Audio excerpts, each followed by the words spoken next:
అది 2013. దాదాపుగా 14,000 మంది ఢిల్లీలోని ఇందిరాగాంధీ ఇండోర్ స్టేడియంలోకి కిరిసిపోయారు. వాళ్ళేదో బాలీవుడ్ హీరో కోసమో సింగర్స్ కోసమో అక్కడికి రాలేదు. వాళ్ళు ఇక్కడికి వచ్చింది మ్యాథ్స్ నేర్చుకోవడానికి. వాళ్ళకు నేర్పించడానికి వచ్చింది ఇంకెవరో కాదు, బైజూ రవీంద్రన్. ఇతను ఎంత గొప్ప కరిజ్మాటిక్ టీచర్ అంటే టీచింగ్ అనే ఆర్ట్ని అతను మాస్టర్ చేశాడు. ఫ్యూచర్లో అతను అదే టాలెంట్ ఆధారంగా India's one of the biggest tech companies అయిన బైజూస్ని స్థాపించబోతున్నాడు. అలాగే బాధాకరంగా కొన్ని సంవత్సరాలకే ఆ కంపెనీ తన కళ్ళ ముందే పతనం అవ్వడం కూడా చూడబోతున్నాడు. అసలు నిజానికి బైజూస్ యొక్క రైజ్ అండ్ ఫాల్ స్టోరీ ఏంటో ఇప్పుడు ఈ వీడియోలో తెలుసుకునే ప్రయత్నం చేద్దాం.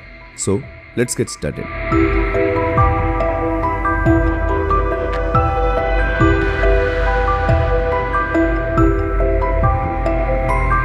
రవీంద్రన్ 1980లో కేరళ రాష్ట్రంలో జన్మించాడు. అతని తల్లిదండ్రులు లోకల్ గవర్నమెంట్ స్కూల్లో టీచర్స్గా పనిచేసేవారు. రవీంద్రన్కి చిన్నప్పటి నుండి స్పోర్ట్స్ అండ్ మ్యాథ్స్లో చాలా ఇంట్రెస్ట్ ఉండేది. అందరూ తల్లిదండ్రులు ఇచ్చినట్టే రవీంద్రన్కి కూడా అతని అమ్మానాన్నలు డాక్టర్ అండ్ ఇంజనీర్ అనే 2 కెరీర్ ఆప్షన్స్ ఇచ్చారు. రవీంద్రన్ ఇంజనీరింగ్ని చూస్ చేసుకున్నాడు. 2000వ సంవత్సరంలో తన ఇంజనీరింగ్ని పూర్తి చేసుకుని ఒక షిప్పింగ్ ఫర్మ్లో జాబ్ సంపాదించుకున్నాడు రవీంద్రన్. అయితే 2 సంవత్సరాల తర్వాత జరిగిన ఒక సంఘటన తన జీవితానికి ఒక కొత్త డైరెక్షన్ ఇచ్చింది. తన ఫ్రెండ్స్లో కొంతమంది ఐఐఎమ్స్లో జాయిన్ అవ్వడం కోసం క్యాట్ ఎగ్జామ్ ఎలాగైనా క్రాక్ చేయాలి అనుకుని రవీంద్రన్ని తమకు టీచర్గా సెలెక్ట్ చేసుకున్నారు. రవీంద్రన్ టీచ్ చేసిన 12 మందిలో 4 క్యాట్ ఎగ్జామ్ను క్రాక్ చేయగలిగారు. అయితే రవీంద్రన్ కూడా అలా ఊరికే క్యాట్ ఎగ్జామ్ అటెంప్ట్ చేసి చూద్దాం అనుకుని రాశాడు. ఏకంగా 100% మార్క్స్ స్కోర్ చేశాడు. కానీ అతను ఐఐఎం మాత్రం జాయిన్ అవ్వలేదు. తర్వాత అతను 2005లో మళ్ళీ క్యాట్ అటెంప్ట్ చేశాడు. ఈసారి కూడా 100% స్కోర్ సాధించాడు. ఇక ఆ రోజు నుండి రవీంద్రన్ను అందరూ క్యాట్ టాపర్ అని పిలవడం మొదలుపెట్టారు. అతని దగ్గర నేర్చుకోవడానికి స్టూడెంట్స్ క్యూలు కట్టడం మొదలుపెట్టారు. కొంతకాలానికే తనకు టీచింగ్ అంటే చాలా ఇష్టమనే విషయాన్ని రవీంద్రన్ అర్థం చేసుకున్నాడు. ఇక తన జీవితాంతం టీచింగ్ చేయాలని ఫిక్స్ అయిపోయాడు. 2006లో ఒక చిన్న గదిలో బైజూస్ క్లాసెస్ ఫర్ క్యాట్ అనే పేరుతో తన క్లాసెస్ స్టార్ట్ చేశాడు. అయితే కొంతకాలానికే ఆ గది కాస్త పెద్ద ఆడిటోరియంగా మారింది. దాదాపు 1200 మందికి ఒకేసారి క్లాసెస్ తీసుకునేవాడు రవీంద్రన్. బైజూస్ క్లాసెస్ ఫ్రీమియం మోడల్పై నడిచేవి. అంటే మొదటి క్లాస్ ఫ్రీగా చెప్తారు, తర్వాతి క్లాసెస్ నుండి ఫీ తీసుకుంటారు. రవీంద్రన్ టీచింగ్ స్టైల్ ప్రాక్టికల్గా ఉండేది. అతను మార్క్స్ పై కాకుండా కాన్సెప్చువల్ లెర్నింగ్ అంటే కాన్సెప్ట్స్ని అర్థం చేసుకోవడంపై ఎక్కువగా ఫోకస్ పెట్టేవాడు. చిన్నప్పటి నుండి బట్టి పట్టడం నేర్చుకున్న స్టూడెంట్స్కి ఈ కాన్సెప్ట్ చాలా ఆకర్షించింది. దీని కారణంగా అతని దగ్గర ఫ్రీ క్లాసెస్కి అటెండ్ అయిన 10 మంది స్టూడెంట్స్లో 9 మంది పెయిడ్ క్లాసెస్కి కూడా ఎన్రోల్ చేసుకునేవారు. ఈ సక్సెస్ని చూసిన రవీంద్రన్ వెంటనే ఈ మోడల్ను ముంబై, పూణే, చెన్నై మరియు బెంగళూరులో ఎక్స్పెండ్ చేశాడు. ఈ క్లాసెస్ ద్వారా రవీంద్రన్ ఎంతో మంది టాలెంటెడ్ స్టూడెంట్స్ అలాగే తన లైఫ్ పార్ట్నర్ అయిన దివ్య గోకుల్నాథ్ను కూడా కలుసుకోవడం జరిగింది. తర్వాత తన భార్య మరియు కొంతమంది స్టూడెంట్స్తో కలిసి రవీంద్రన్ బైజూస్ పేరెంట్ కంపెనీ అయిన థింక్ అండ్ లెర్న్ ప్రైవేట్ లిమిటెడ్ని స్థాపించారు. 2009 వచ్చేసరికి రవీంద్రన్ తన క్లాసెస్ను ఇండియాలోని 9 సిటీస్లో ప్రారంభించాడు. అతను పగలు రాత్రి కష్టపడుతూ ప్రతి వారం ప్రతి సిటీలో క్లాసెస్ తీసుకోవడానికి ట్రావెల్ చేస్తూనే ఉండేవాడు. అతని క్లాసెస్లో స్టూడెంట్స్ చాలామంది ఉండడం కారణంగా ప్రతి ఒక్కరి డౌట్ క్లియర్ చేయడం కష్టంగా ఉండేది. అందుకోసం రవీంద్రన్ తన కంటెంట్ని ఎలా డిజైన్ చేశాడంటే స్టూడెంట్స్కి వచ్చే ప్రతి పాసిబుల్ డౌట్స్కి ఆన్సర్స్ వాళ్లకు ముందే అర్థమయ్యేవి.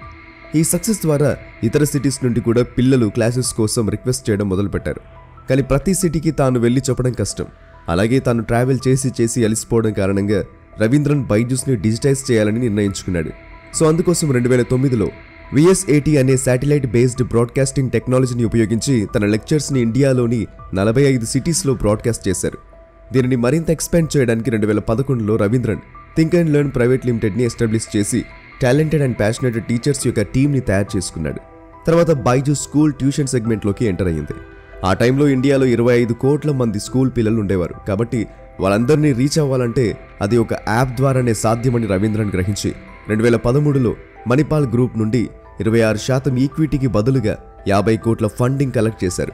తర్వాత వెంటనే తమ మొబైల్ యాప్ లాంచ్ చేయడానికి యాప్ డెవలప్ చేయడం ప్రారంభించారు. ప్రతి స్టూడెంట్ యొక్క నేర్చుకునే విధానం అలాగే నేర్చుకునే స్పీడ్ డిఫరెంట్గా ఉంటాయని బైజూస్ గమనించింది. కొంతమంది స్టూడెంట్స్కి వీడియోస్ ద్వారా ఈజీగా లెసన్స్ అర్థమవుతాయి, కొంతమందికి టెక్స్ట్ ద్వారా ఈజీగా అర్థమవుతాయి, అలాగే ఇంకొంతమందికి ప్రాక్టికల్ అప్లికేషన్స్ ద్వారా అర్థమవుతాయి. అందుకోసమే బైజూస్ ఈ మెథడ్స్ అన్నీ తమ యాప్లో బిల్డ్ చేశారు. అంతేకాదు స్టూడెంట్స్ ఎంత ఫాస్ట్గా నేర్చుకుంటారో ఆ స్పీడ్ని బట్టి కూడా క్లాసెస్ ఉండేవి బైజూస్లో. అంతేకాదు స్టూడెంట్స్ ఎక్కువగా గేమ్స్ అండ్ మూవీస్పై టైం స్పెండ్ చేస్తున్నారని గ్రహించి వారి ఎడ్యుకేషనల్ కంటెంట్ని కూడా గేమ్స్ అండ్ మూవీస్ లాంటి ఎంటర్టైన్మెంట్ కంటెంట్గా డిజైన్ చేయడం మొదలుపెట్టారు.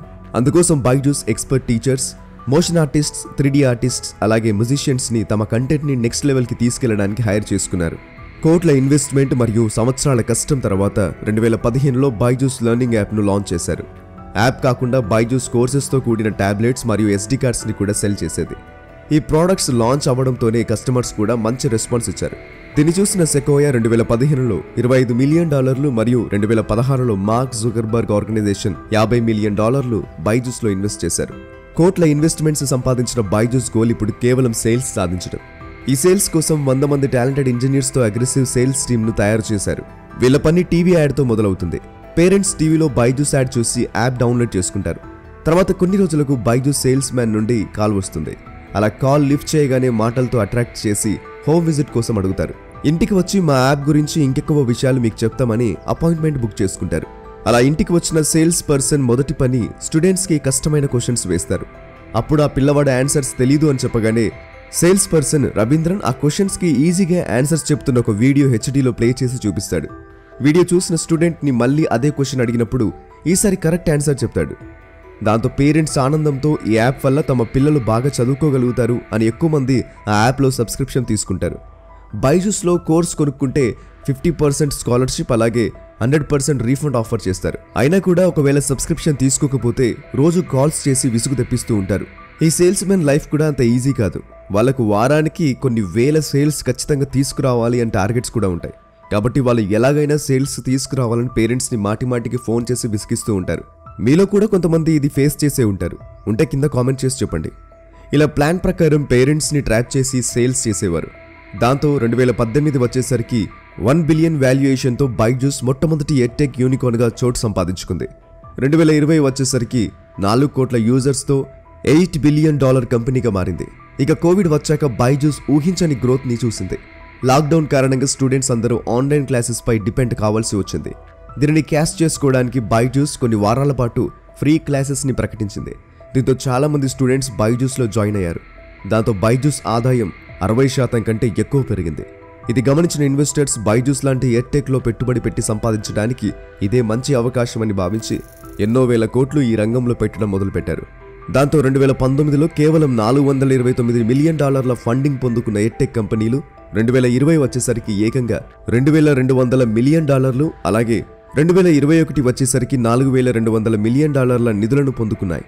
అందులో 50% ఫండింగ్ కేవలం బైజూస్కి మాత్రమే వచ్చిందంటే నమ్ముతారా? ఈ వేల కోట్ల ఫండింగ్తో బైజూస్ చిన్న చిన్న ఎడ్టెక్ స్టార్టప్లను చాలా ఎక్కువ డబ్బులు పెట్టి కొనడం మొదలుపెట్టింది.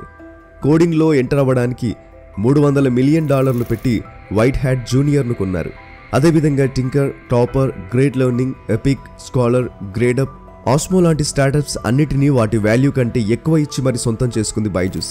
వీటిలో 3 స్టార్టప్స్ USAకి చెందినవి. ఈ స్టార్టప్స్ అన్నిటినీ త్వరగా గ్రో చేసుకోవడానికి అతను $1.2 బిలియన్ అప్పు కూడా చేశాడు.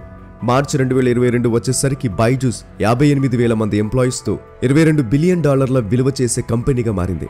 అయితే కొన్ని రోజులకే అనుకోని సంఘటన చోటు చేసుకుంది. కోవిడ్ ప్రభావం క్రమంగా తగ్గడం మొదలైంది.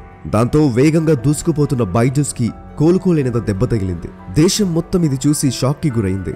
తక్కువ టైంలోనే ఎంతో వేగంగా ఎదిగి ఎంతో పాపులారిటీని సంపాదించిన ఈ కంపెనీ ఇంత త్వరగా పతనమవుతుందని ఎవ్వరూ ఊహించలేదు.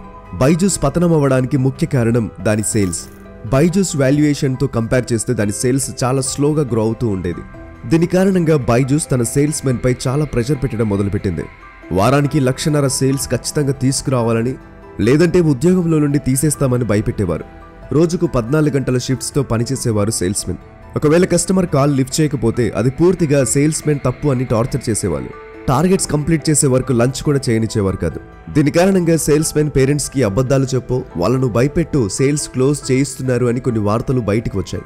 తర్వాత కస్టమర్స్కి తమ సబ్స్క్రిప్షన్ క్యాన్సిల్ చేద్దామన్నా, రీఫండ్ చేద్దామన్నా కూడా చాలా కష్టంగా మారింది. ఎప్పుడైతే బైజూస్ యొక్క ఈ చీకటి కోణం బయటికి వచ్చిందో అప్పటి నుండి పేరెంట్స్కి బైజూస్ పై ఉన్న నమ్మకం తగ్గడం మొదలైంది. అయితే బైజూస్కి ఇది కేవలం తనకు రాబోతున్న ప్రాబ్లమ్స్కి ఆరంభం మాత్రమే అని తెలియదు. ఎన్ని సేల్స్ చేసినా కంపెనీ నష్టపోతూనే ఉంది అన్న విషయాన్ని రవీంద్రన్ మరియు అతని పార్ట్నర్స్ గుర్తించలేకపోయారు. యావరేజ్గా ఒక సేల్స్ పర్సన్ $2,75,000 సేల్స్ ప్రతి నెల చేస్తూ ఉంటాడు.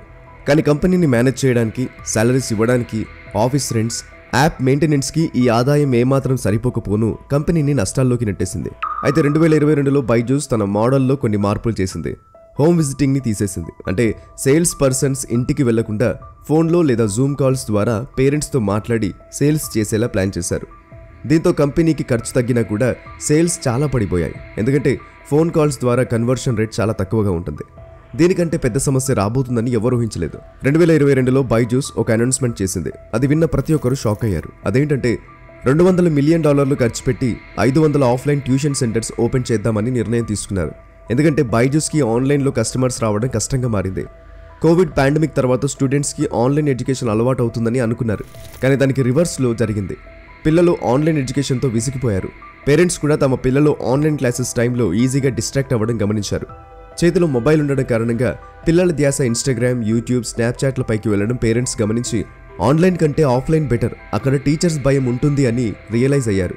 ఇక పాండమిక్ ఎండ్ అవ్వగానే పిల్లలు మరియు పేరెంట్స్ ఆఫ్లైన్ ఎడ్యుకేషన్ని చూస్ చేసుకున్నారు. ఎందుకంటే వారికి ఆఫ్లైన్ ఎడ్యుకేషన్పై ట్రస్ట్ అండ్ లవ్ మరింత పెరిగిపోయింది. తర్వాత బైజూస్ నిజస్వరూపం బయటపడింది. ఎడ్యుకేషన్ని ఆన్లైన్లోకి తీసుకెళ్లడం అనే కాన్సెప్టే ఫ్రాడ్ అని తేలింది. ఎందుకంటే ఈ మెథడ్ ద్వారా ఎంతో మంది దగ్గర నుండి ఇన్వెస్ట్మెంట్స్ రాబట్టగలిగారు. కానీ ఈ మెథడ్ ద్వారా లాభాలు కాదు, నష్టాలే మిగిలాయి అని తర్వాత అర్థమైంది. 2021లో బైజూస్ తన ఫైనాన్షియల్ ఇయర్ యొక్క ఇన్కమ్ రిపోర్ట్ రిలీజ్ చేసింది. ఏప్రిల్ 2020 నుండి మార్చ్ 2021 వరకు కంపెనీకి 2,428 కోట్ల ఆదాయం వస్తే ఏకంగా 4,564 కోట్ల నష్టం వచ్చింది. ఆ సమయంలో బైజూస్ ప్రతిరోజు 12 కోట్లు నష్టపోతూ వచ్చింది. అందరినీ ఆశ్చర్యానికి గురి చేసిన విషయం ఏంటంటే బైజూస్కి వస్తున్న ఆదాయంలో 80% టాబ్లెట్ సేల్స్ ద్వారా వస్తుంది. కేవలం 20% మాత్రమే ఆన్లైన్ కోర్స్ ద్వారా వస్తుంది. అంటే రెవెన్యూ ఆధారంగా చూస్తే బైజూస్ ఒక ఎడ్టెక్ కంపెనీ కాదు, టాబ్లెట్స్ అమ్ముకునే కంపెనీ అని బయటపడింది. ఇంకోవైపు ఇన్వెస్టర్స్ నుండి ఒత్తిడి మొదలైంది. ఎంప్లాయీస్కి జీతాలు ఇవ్వలేని పరిస్థితి, అప్పు తీసుకున్న కంపెనీల నుండి ప్రెషర్, అంతేకాకుండా బైజూస్పై కేసులు కూడా పెట్టడం మొదలుపెట్టారు. దీని కారణంగా మెల్లగా బైజూస్ తన ఎంప్లాయీస్ని జాబ్స్ నుండి తొలగించడం స్టార్ట్ చేసింది. 58,000 ఉద్యోగస్తులలో సగానికంటే ఎక్కువ మందిని తీసేసింది. ఆ సంఖ్య 25,000కు పడిపోయింది. తర్వాత కొనుక్కున్న స్టార్టప్లను చాలా తక్కువకే మెల్లగా అమ్మడం మొదలుపెట్టారు. ఎపిక్ను బైజూస్ $1 బిలియన్ కొంటే కేవలం $500 మిలియన్ మాత్రమే అమ్మేసింది. అంటే 500 మిలియన్ల నష్టం. 2024 వచ్చేసరికి బైజూస్ యొక్క వాల్యుయేషన్ $225 మిలియన్ పడిపోయింది. 2022లో $22 బిలియన్ వాల్యుయేషన్ నుండి ఏకంగా 225 మిలియన్స్కి పడిపోయింది. అంటే 99% పడిపోయింది. అంటే బైజూస్ 1,50,000 కోట్లు నష్టపోయింది.